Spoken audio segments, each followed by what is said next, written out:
kekayaan intelektual adalah pengakuan hukum yang memberikan pemegang hak atas kekayaan intelektual haki untuk mengatur penggunaan gagasan ekspresi yang diciptakan untuk jangka waktu tertentu.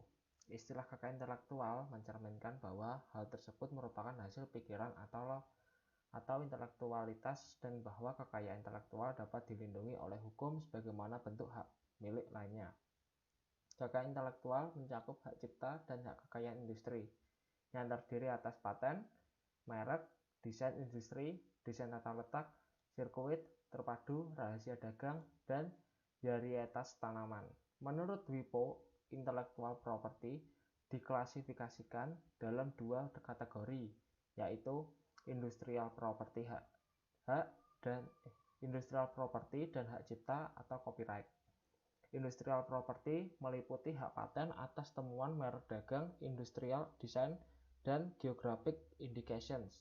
Hak cipta copyright meliputi karya cipta berupa literatur seperti novel, puisi, karya cipta pertunjukan seperti film, musik, drama, karya seni seperti lukisan, fotografi, dan desain arsitektural.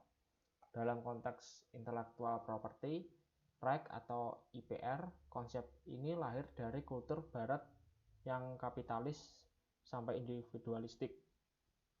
Intellectual property berkembang saat proses kreatif, menulis, dan berkarya berhadapan dengan industrialisasi pengetahuan. Tema-tema intellectual property pun dalam Islam lebih banyak dikaitkan dengan hubungan kepemilikan dan tasarruful amwal. Wacana ini dapat ditemukan baik dalam Al-Quran, hadis, ataupun pendapat fuqaha. Kekayaan atau kepemilikan intelektual atau intellectual property dibincang sebagai bagian dari persoalan harta dan kepemilikan dalam fikih muamalah. Sebagai bagian dari harta dan kepemilikan, hak cipta dilihat sebagai bagian dari persoalan pemanfaatan hak milik orang lain secara ma'ruf. Di sini saya akan menjelaskan hal ini dalam pandangan Islam. Terminologi hak kekayaan intelektual memang tidak dikenal dalam wacana Islam, sehingga sulit untuk menemukan padanya secara literal. Dalam konteks intellectual property, konsep ini lahir dari kultur barat yang kapitalis individualistik. Intellectual property berkembang saat proses kreatif, menulis, dan berkarya berhadapan dengan industrialisasi pengetahuan. Pada awalnya, penulis atau pengarang tidak memiliki hak komersil atas karangannya sampai pada era percetakan yang bernilai ekonomis. Pada perkembangan selanjutnya, dikursuskan mengenai intellectual property tidak lagi semata-mata persoalan perlindungan hak komersial individu, namun melampaui hingga tata pergaulan global dunia. Tema-tema intellectual property dalam Islam lebih banyak dikaitkan dengan hubungan kepemilikan dan tasarruful amwal. Wacana ini dapat ditemukan baik dalam Al-Quran, hadis, ataupun pendapat fuqaha. Di bawah ini beberapa ayat yang menjadi dasar hukum pemanfaatan hak milik orang lain, yaitu Quran Surat An-Nisa ayat 29. Ayat ini berbicara mengenai kaidah umum mengenai pendayagunaan harta dengan baik. Secara sederhana, An-Naisaburi mengklasifikasikan perbuatan mengambil harta orang lain secara batil dalam dua kategori, yaitu mengambil secara zalim seperti gosok, mencuri, dan mengkhianati pemilik harta, atau yang kedua dengan cara permainan seperti perjudian atau permainan sejenis. Yang selanjutnya, bagaimana perhatian Islam terhadap hak milik seseorang yang kiranya tidak perlu kita ragukan lagi. Ketentuan pemeliharaan hak milik orang lain dengan cara yang ma'ruf diperkuat dalam ayat di bawah ini, diantaranya yang pertama Quran Surat Al-Baqarah ayat 188, yang kedua Quran Surat Asy-Syu'ara ayat 183, yang ketiga Quran Surat Al-Maidah ayat 38. Terima kasih. Wassalamualaikum warahmatullahi wabarakatuh. Nama saya Brenda Dwi Agustin dan saya akan melanjutkan penjelasan dari rekan saya yaitu Mas Alfi, yang dimana ayat tersebut berbicara tentang hukuman bagi pencuri dengan memotong tangan. Nah, hak seorang atas kepemilikan dari hasil ciptaannya atau copyright adalah bagian dari hak milik al-manfa'ah. Hak cipta adalah harta dimiliki dalam artian sang pemilik mempunyai kuasa penuh untuk menggunakan dan mengembangkan haknya tersebut. Hanya saja, kepemilikan atas hak intelektual itu dibatasi oleh undang-undang sesuai dengan jenis dan kategorinya.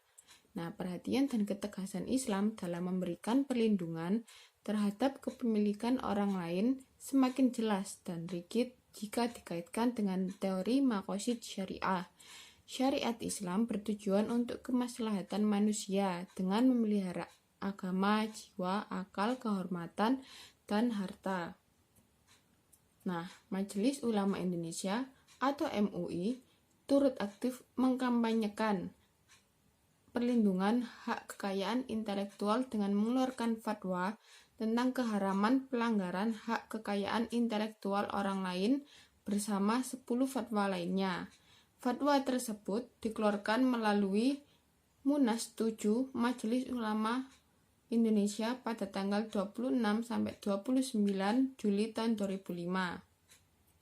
Nah, pendapat MUI mengenai hak kekayaan intelektual secara spesifik didasarkan pada pendapat ulama kontemporer seperti Dr. Fatih Ad-Duraini dan Wabah